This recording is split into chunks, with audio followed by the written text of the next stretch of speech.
Hello students, कैसे हैं आप लोग। आई होप आप सब अच्छे होंगे।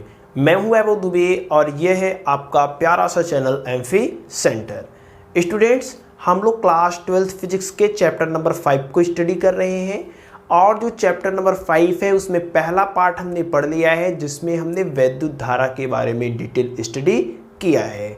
अगर आपने उस वीडियो को नहीं देखा है तो वीडियो का लिंक आपको डिस्क्रिप्शन बॉक्स और कमेंट बॉक्स में मिल जाएगा, या फिर आप हमारे प्लेलिस्ट में जाकर के क्लास 12th फिजिक्स के सारे लेक्चर और सारे न्यूमेरिकल को देख सकते हैं। इस वीडियो में हम लोग क्लास 12th फिजिक्स के इस चैप्टर के सबसे इंपॉर्टेंट टॉपिक के बारे में स्टडी करने वाले हैं, और वह टॉपिक है आपका ड्रिफ्ट वेलोसिटी, जिसे हम लोग हिंदी में कहते हैं अनुगमन वेग या अपवाह वेग। ठीक है, आज हम लोग किसके बारे में पढ़ेंगे? ड्रिफ्ट वेलोसिटी के बारे में पढ़ेंगे। चलिए देखते हैं इस इंपॉर्टेंट टॉपिक को। सब डाउट्स को क्लियर करने वाले हैं इस टॉपिक में, जितने भी डाउट्स होंगे। देखिए, कोई भी पदार्थ है, आप जानते हैं प्रत्येक पदार्थ किससे मिलकर के बने होते हैं? अणुओं से। और अणु किससे मिलकर के बना होता है? परमाणु से। अणु किससे मिलकर के बना होता है? परमाणु से। और परमाणु में क्या होते हैं? इलेक्ट्रॉन, प्रोटॉन और न्यूट्रॉन होते हैं। इलेक्ट्रॉन पर नेगेटिव चार्ज होता है, प्रोटॉन पर पॉजिटिव चार्ज होता है, न्यूट्रॉन पे कोई भी चार्ज नहीं होता है। या फिर हम कहें कि प्रत्येक पदार्थ परमाणु से मिलकर के बना होता है। परमाणु में इलेक्ट्रॉन, प्रोटॉन और न्यूट्रॉन होते हैं। ठीक है, तो देखिए ध्यान से आप लोग, कोई भी पदार्थ है, सपोज करते हैं ये कोई पदार्थ है, इस पदार्थ में ढेर सारे परमाणु होंगे। ठीक है, बहुत परमाणु होंगे कुछ इस प्रकार से। ठीक है, बहुत परमाणु होंगे और प्रत्येक परमाणु में इलेक्ट्रॉन, प्रोटॉन और न्यूट्रॉन होंगे। अब आप लोग ये भी जानते हैं कि जो परमाणु होता है, ठीक है, परमाणु में ये आपका नाभिक होता है। नाभिक में कौन कौन रहता है? प्रोटॉन प्लस न्यूट्रॉन रहता है। ठीक है, और इनके चारों ओर वृत्ताकार कक्षाएं होती हैं, और इन वृत्ताकार कक्षाओं में जो इलेक्ट्रॉन होता है वह चक्कर लगाता है। ठीक है, इलेक्ट्रॉन इसमें चक्कर लगाएगा, इसमें चक्कर लगाएगा, यहाँ पे इन सब में क्या करेगा? चक्कर लगाएगा। ठीक है, इस प्रकार से इलेक्ट्रॉन इस नाभिक के चारों ओर वृत्ताकार कक्षाओं में चक्कर लगाता है। इतना तो आप जानते हैं। देखिए, ये इलेक्ट्रॉन पर नेगेटिव चार्ज है, प्रोटॉन पर कैसा चार्ज है? पॉजिटिव। ये दोनों एक दूसरे को क्या करेंगे? आकर्षित करेंगे। तो ये प्रोटॉन और न्यूट्रॉन एक दूसरे के सबसे नज़दीक हैं। जब सबसे नज़दीक है तो इस पर जो बल कार्य करेगा वो सबसे ज़्यादा आकर्षण बल कार्य करेगा। ठीक है, इस पर और इस पर जो बल कार्य करेगा, आकर्षण बल, वह सबसे ज़्यादा होगा। क्यों ज़्यादा होगा? क्योंकि ये दूरी पर निर्भर करता है। अब देखिए, इस पर आपको जब दूरी और बढ़ रही है तो जो आकर्षण बल होगा वो थोड़ा सा कम हो जाएगा। ठीक है, इस पर भी आकर्षण बल कार्य करेगा, लेकिन इसकी तुलना में इस पर आकर्षण बल थोड़ा कम हो जाएगा। और दूर जाएंगे तो और आकर्षण बल कम हो जाएगा। ठीक है, इसके और इसके बीच में आकर्षण बल और भी कम हो गया। इसी प्रकार से जो इलेक्ट्रॉन सबसे बाह्य कक्षा में होते हैं, सबसे बाहर वाले कक्षा में होते हैं, उन पर जो आकर्षण बल कार्य करता है वह बहुत ही कम, या फिर हम कहें ना के बराबर कार्य करता है। ठीक है, इस प्रोटॉन के द्वारा एकदम बाह्य कक्षा में जो इलेक्ट्रॉन उपस्थित है उस पर ना के बराबर आकर्षण बल कार्य करता है। अतः जो बाह्य कक्षा में इलेक्ट्रॉन है, ठीक है, जो एकदम बाहरी कक्षा में इलेक्ट्रॉन है, वह इलेक्ट्रॉन इस परमाणु में से बाहर निकल जाता है। क्या होता है? जैसे इसमें सबसे बाह्य कक्षा में जो आपका इलेक्ट्रॉन है वह इसमें से बाहर निकल जाएगा। इस प्रकार से जब बाहर इलेक्ट्रॉन निकल जाएगा तो इस पर क्या आ जाएगा? पॉजिटिव चार्ज हो जाएगा। ठीक है, तो ये जो इलेक्ट्रॉन बाहर निकला है, इन इलेक्ट्रॉन को हम लोग कहते हैं मुक्त इलेक्ट्रॉन। ठीक है, इन इलेक्ट्रॉन को कौन सा इलेक्ट्रॉन कहा जाता है? मुक्त इलेक्ट्रॉन, या फिर आप लोग इसको कह सकते हैं चालक इलेक्ट्रॉन। ठीक है, चालक इलेक्ट्रॉन भी कहा जाता है। तो ये जो इलेक्ट्रॉन होते हैं ये स्वतंत्र होते हैं और पूरे पदार्थ में स्वतंत्र रैंडम गति करते रहते हैं। ठीक है, मतलब इनकी कोई निश्चित दिशा नहीं होती है। और धातुओं में इनकी जो संख्या होती है, मुक्त इलेक्ट्रॉनों की जो संख्या होती है धातुओं में, वो बहुत ज़्यादा होती है, 10⁻29 पर मीटर क्यूब। यानी कि 1 मीटर क्यूब आयतन में 10⁻29 मुक्त इलेक्ट्रॉन होते हैं। ठीक है, धातुओं में 1 मीटर क्यूब मतलब 1 मीटर लंबाई लीजिए, 1 मीटर चौड़ाई, 1 मीटर ऊंचाई, तो उसमें जो मुक्त इलेक्ट्रॉन होंगे वह कितना होंगे, 10⁻29। तो इलेक्ट्रॉनों, ये इन मुक्त इलेक्ट्रॉनों की संख्या धातुओं में क्या होती है, बहुत ज़्यादा होती है।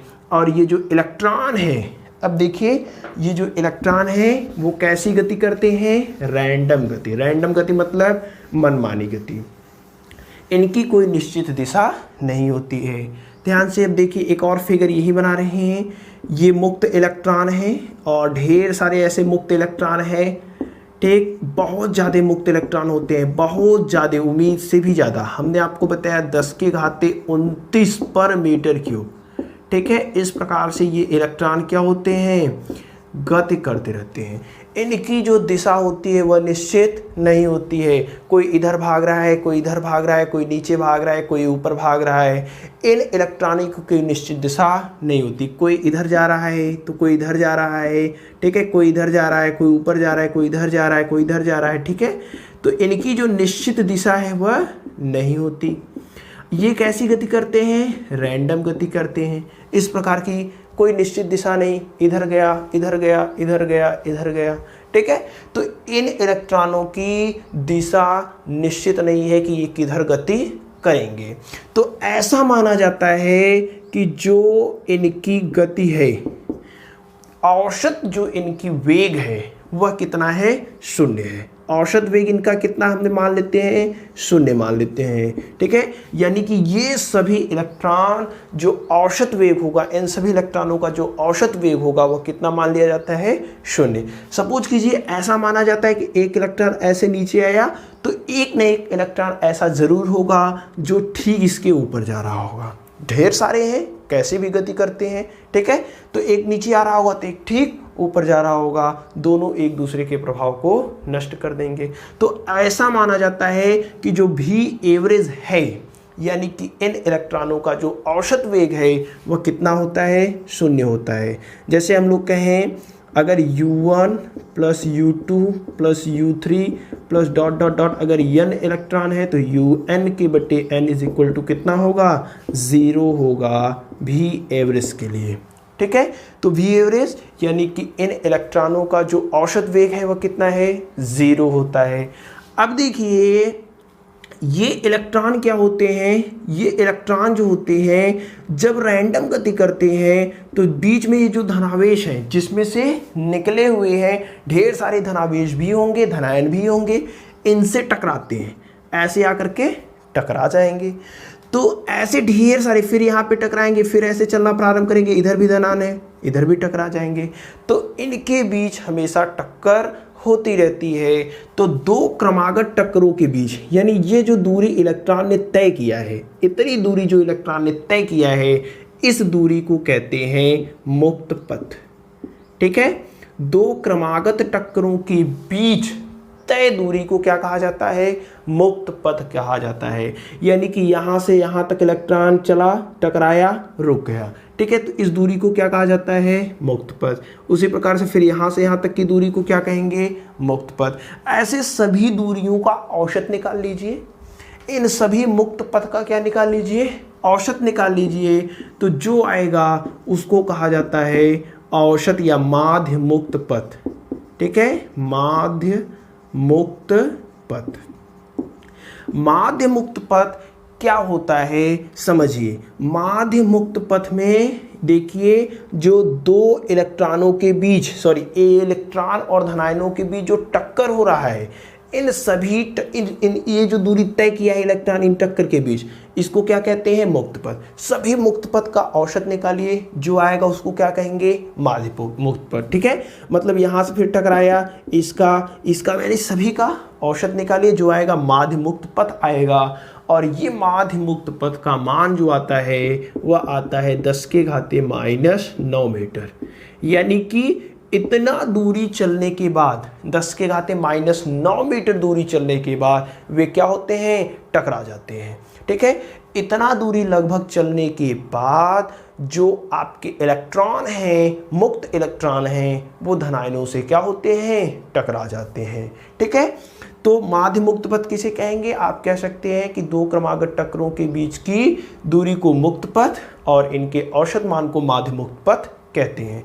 अब ये जो समय लगा यहाँ से यहाँ टकराने में, जो समय लगा है, ठीक है, इलेक्ट्रॉन जब चलना प्रारंभ किया, धनायन से टकराया, तो जो समय लगा, ऐसे सभी समयों का माध्य निकालिए। उस माध्य को नाम दिया जाता है श्रांतिकाल। ठीक है, उसका मान कितना होगा? श्रांतिकाल का मान कितना होगा? वो होता है लगभग 10⁻⁻14 सेकेंड।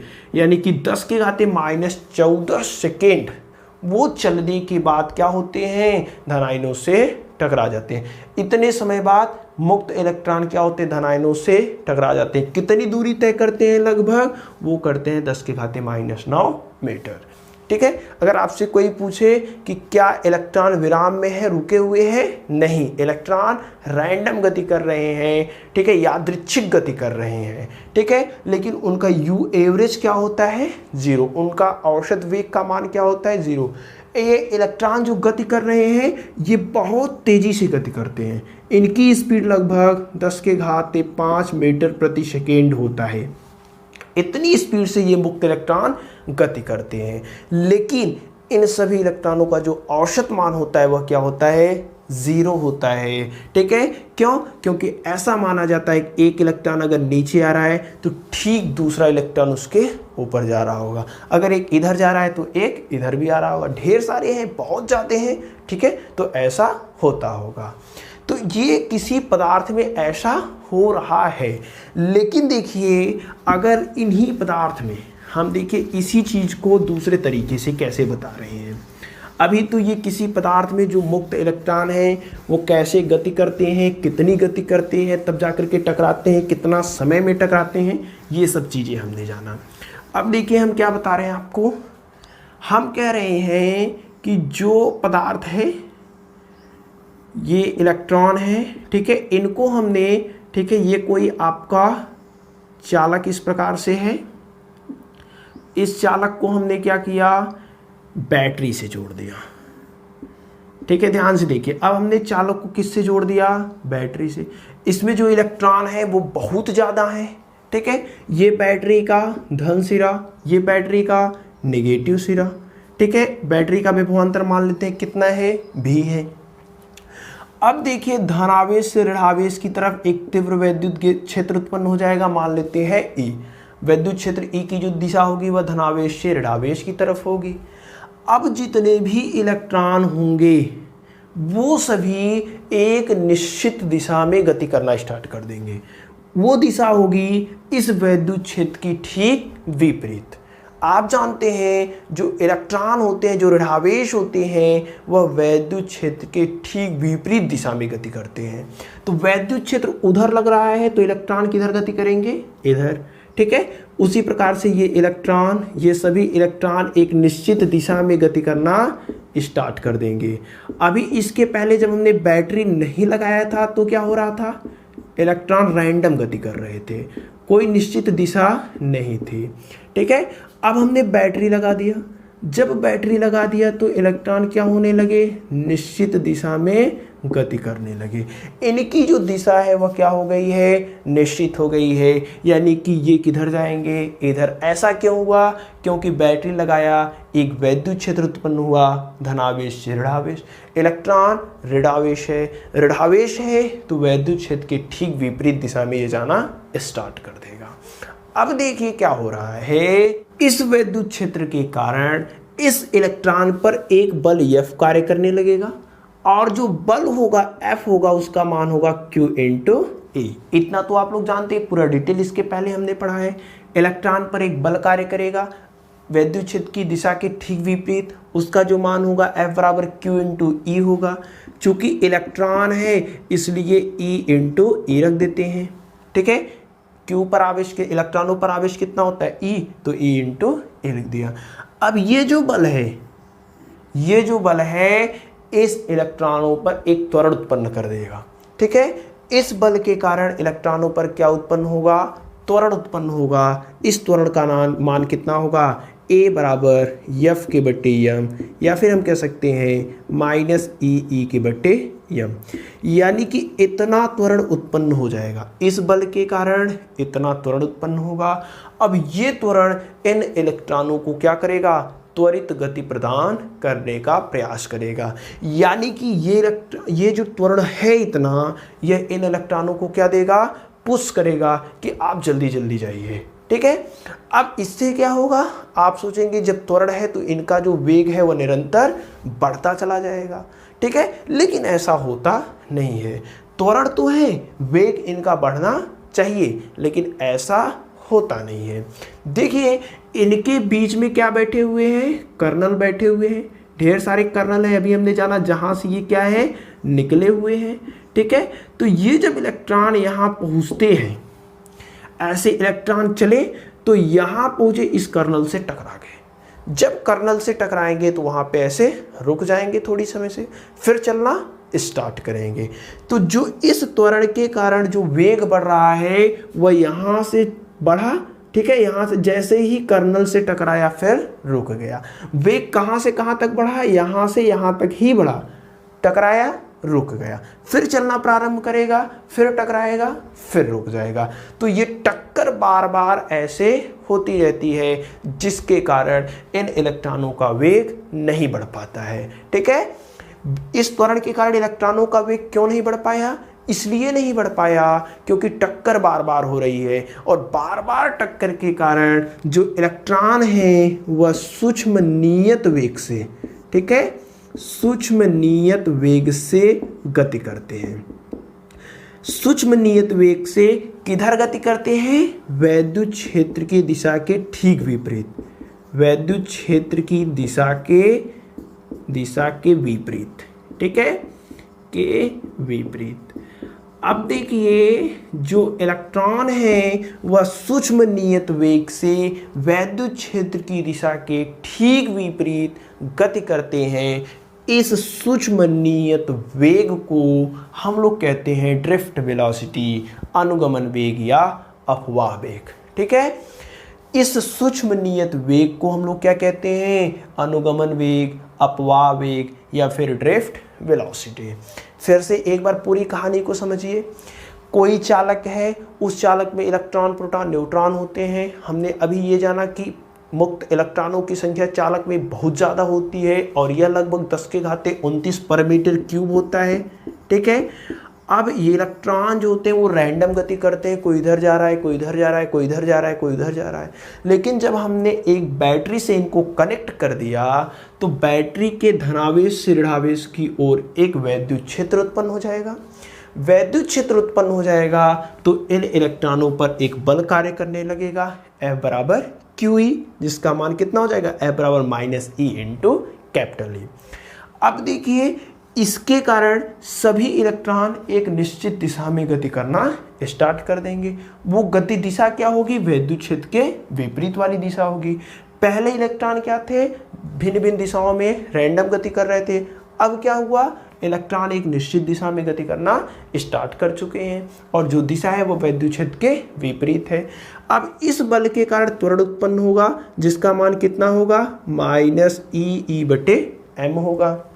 लेकिन आप देखिए ध्यान से, इस त्वरण के कारण इन इलेक्ट्रॉनों का वेग बढ़ता नहीं है। कहाँ तक बढ़ेगा, बस टक्कर तक बढ़ेगा। यहाँ से चलना हुआ, थोड़ा सा वेग बढ़ा, लेकिन टक्कर जैसे हुआ वेग शून्य हो गया।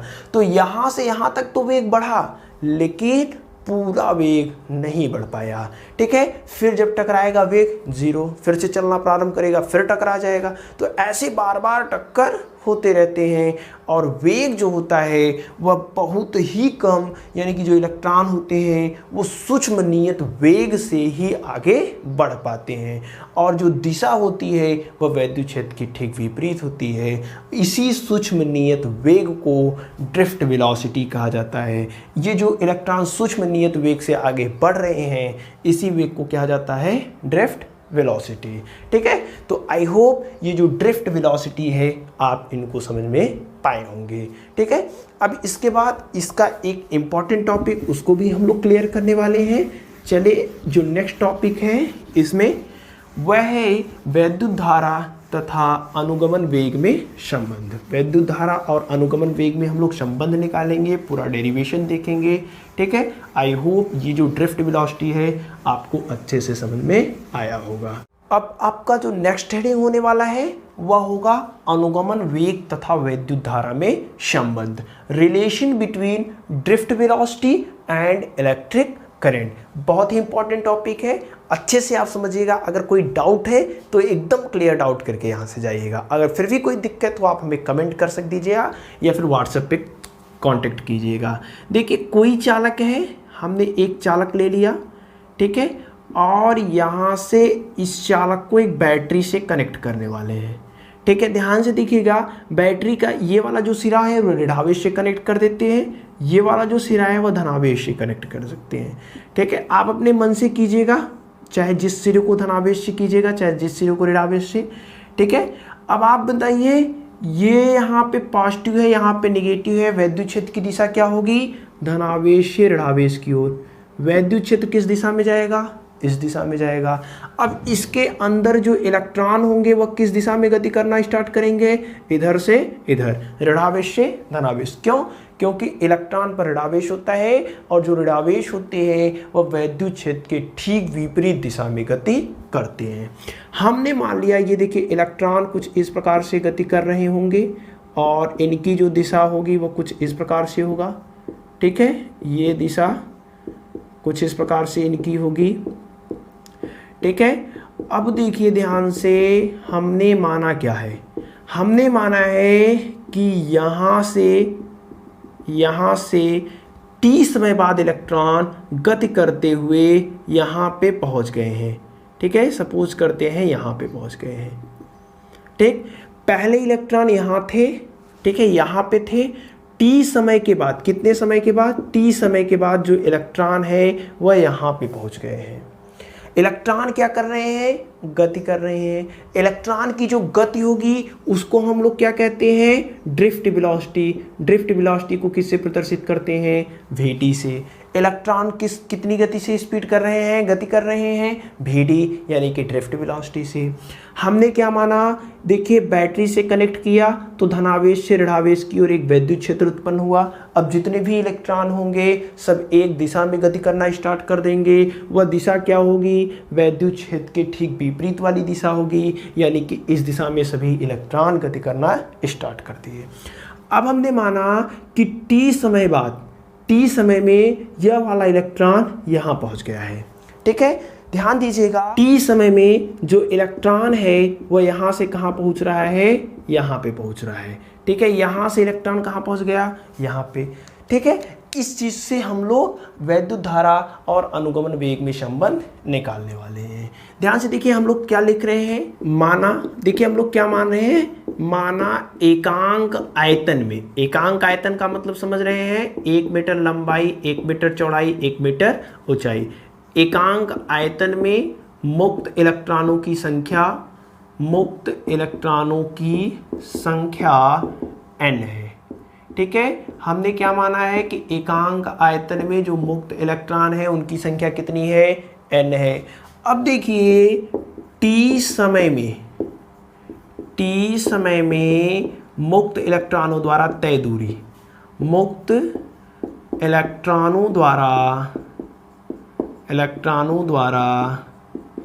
तय दूरी, हम क्या कह रहे हैं कि t समय में इलेक्ट्रॉन कितनी दूरी तय करेंगे ये हम लोग निकाल रहे हैं। तो देखिए दूरी कैसे निकाला जाता है? दूरी बराबर होता है चाल गुणे समय, ऐसे ही निकाला जाता है ना दूरी।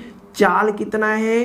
चाल कौन सा है बताइए? ड्रिफ्ट वेलोसिटी यानी कि अनुगमन वेग वाला है। ठीक है, तो तय दूरी बराबर कितना हो जाएगा बताइए? चाल कौन सा लेंगे? vd ड्रिफ्ट वेलोसिटी, ठीक है, इनटू समय। समय कितना लिया है ध्यान से देखिए? t समय में। ठीक है, तो कितनी दूरी तय कर रहा है?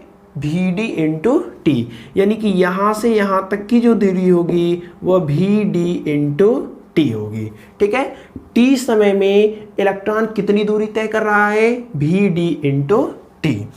अब देखिए इसके बाद हम लोग चेक करेंगे कि t समय में कितना आयतन तय किया। ठीक है, ध्यान से देखिएगा, टी समय में मुक्त इलेक्ट्रॉनों द्वारा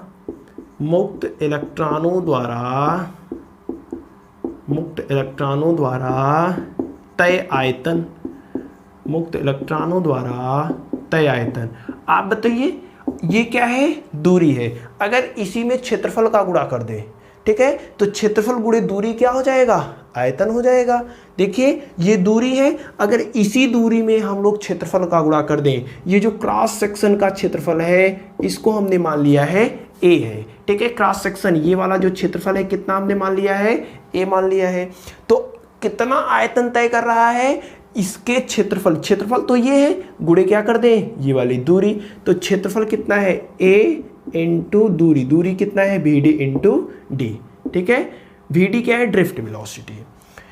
अब देखिए हमें क्या पता चल गया, टी समय में मुक्त इलेक्ट्रॉनों द्वारा तय आयतन कितना है, A into V D into T. अब देखिए इस आयतन में, यानी कि ये जो आयतन है इतना, ये वाला, ठीक है, इसको हम लोग एक बार फिर से क्या कर देते हैं, क्रॉस, ये पूरा वाला आयतन बात कर रहे हैं, ठीक है। इसमें कितने इलेक्ट्रॉन है ये हम निकाल रहे हैं, ठीक है। तो इस आयतन में इलेक्ट्रॉनों, या फिर हम कहेंगे मुक्त इलेक्ट्रॉनों की संख्या, ठीक है, इस आयतन में मुक्त इलेक्ट्रॉनों की संख्या। आप बताइए एकांक आयतन में हमने क्या माना है, एकांक आयतन में मुक्त इलेक्ट्रॉनों की संख्या कितनी है, n, यानी एकांक आयतन में कितने इलेक्ट्रॉन हैं, n। एकांक आयतन में कितने इलेक्ट्रॉन हैं, n। तो 2 मीटर क्यूब में कितने आयतन इलेक्ट्रॉन होंगे, 2n। 3 में कितने होंगे, 3n। 4 में कितने होंगे, 4n। तो इतने में कितने होंगे आप बताइए, a into V D T में कितने होंगे, V D into A into V D into T में इतने आयतन में कितने इलेक्ट्रॉन होंगे। तो इसी में हम लोग क्या करेंगे, n का गुणा कर देंगे। देखिए 1 में n है, 2 में 2n है, 3 में 3n है, 4 में 4n है। तो ए वी डी टी में कितने n होंगे, ए V D T into n। समझिए एकदम इजी चीज है। सबसे पहले एक बार फिर से देखिए, एकांक आयतन में कितने इलेक्ट्रॉन, n। 2 में कितने इलेक्ट्रॉन हो जाएंगे, 2n। 3 में कितने इलेक्ट्रॉन, 3n। यानी यहाँ जितना है उसी का n में क्या हो जा रहा है, गुणा हो जा रहा है। तो ए वी डी टी में कितने इलेक्ट्रॉन होंगे, इसी में क्या करेंगे, n का गुणा कर देंगे, यानी कि ए V D T into n, ठीक है। इतने आयतन में कितने इलेक्ट्रॉन होंगे, इतने इलेक्ट्रॉन होंगे, यानी कि ए वी डी इंटू टी गुणे कितना हो जाएगा, n। यानी इस आयतन में जो हमने सेड किया है, छायांकित किया है, कुल कितने इलेक्ट्रॉन हैं, ए वी डी इंटू टी गुणे n है। अब देखिए हम लोग क्या निकाल रहे हैं, ये हमें पता चल गया कि इसमें कितना इलेक्ट्रॉन है। जब हमें पता चल गया कि इसमें कितना इलेक्ट्रॉन है तो इसके संगत आवेश कितना होगा ये भी हमें पता चल गया जाएगा, ठीक है। तो इसके संगत आवेश मतलब इस पर आवेश कितना, इलेक्ट्रॉन तो हमें पता चल गया, अब निकालना है आवेश। तो इसके संगत आवेश, आवेश Q इज इक्वल टू कितना होता है बताइए, Q इज इक्वल टू होता है N इंटू ई। अब इलेक्ट्रॉनों की संख्या इस आयतन में कितना है, इतना। ध्यान से देखिए इलेक्ट्रॉनों की संख्या Q, देखिए इस इलेक्ट्रॉनों की यानी क्या है, इलेक्ट्रॉनों की संख्या, नंबर ऑफ इलेक्ट्रॉन। तो इलेक्ट्रॉनों की संख्या है कितना इस आयतन में, है A V D into T into N, यानी कि इलेक्ट्रॉनों की संख्या n का मान ये पूरा इतना है, ठीक है, A V D T N. और अभी E बचा है तो इसी में E का भी हम लोग गुणा कर देते हैं, ठीक है। तो यहाँ से ये चीज़ें हमें पता चल गया है। अब देखिए हमने वैद्युत धारा का परिभाषा पढ़ा है। वैद्युत धारा I इज इक्वल टू कितना होता है, Q के बटे T। Q का मान हमें क्या है पता है, तो मान रख देते हैं I is equal to Q। Q का मान देखिए कितना है, A V D into T into N into E के बट्टे कितना हो जाएगा T। ये T इस T से कैंसल हो जाएगा और I बराबर हो जाएगा, इसको अगर क्रम से लिखे, एन ई ए भी डी, ठीक है, यही ना बचेगा। और ये जो रिलेशन आया है, यह रिलेशन ड्रिफ्ट वेलोसिटी और इलेक्ट्रिक करंट के बीच रिलेशन को व्यक्त करता है। ये वाला जो समीकरण आपको I बराबर NEA इंटू VD मिला है, यह क्या व्यक्त करता है? यह व्यक्त करता है ड्रिफ्ट वेलोसिटी यानी कि अनुगमन वेग और इलेक्ट्रिक करंट यानी कि विद्युत धारा के बीच संबंध को व्यक्त करता है। आई होप ये चीज़ें आपको अच्छे से समझ में आया होगा। वीडियो को पॉज कीजिए, अच्छे से समझिए, वीडियो को फिर से रिवर्स करके इसको आप अच्छे से नोट कर लीजिए। ठीक है, वीडियो को पॉज करके नोट कर लीजिए। आई होप ये आपको समझ में आया होगा। सबसे पहले हमने क्या माना, एकांक आयतन में मुक्त इलेक्ट्रॉनों की संख्या कितनी है? n। तो t समय में ये इलेक्ट्रॉन कितनी दूरी तय करेंगे? दूरी बराबर क्या होता है? 4 गुणे समय, तो VD इंटू टी हो जाएगा। कितना आयतन तय करेंगे? दूरी दिया है, इसी में क्षेत्रफल का गुणा कर देते हैं तो आयतन मिल जाएगा। इतना आयतन तय किया। अब इस आयतन में कितने इलेक्ट्रॉन हैं?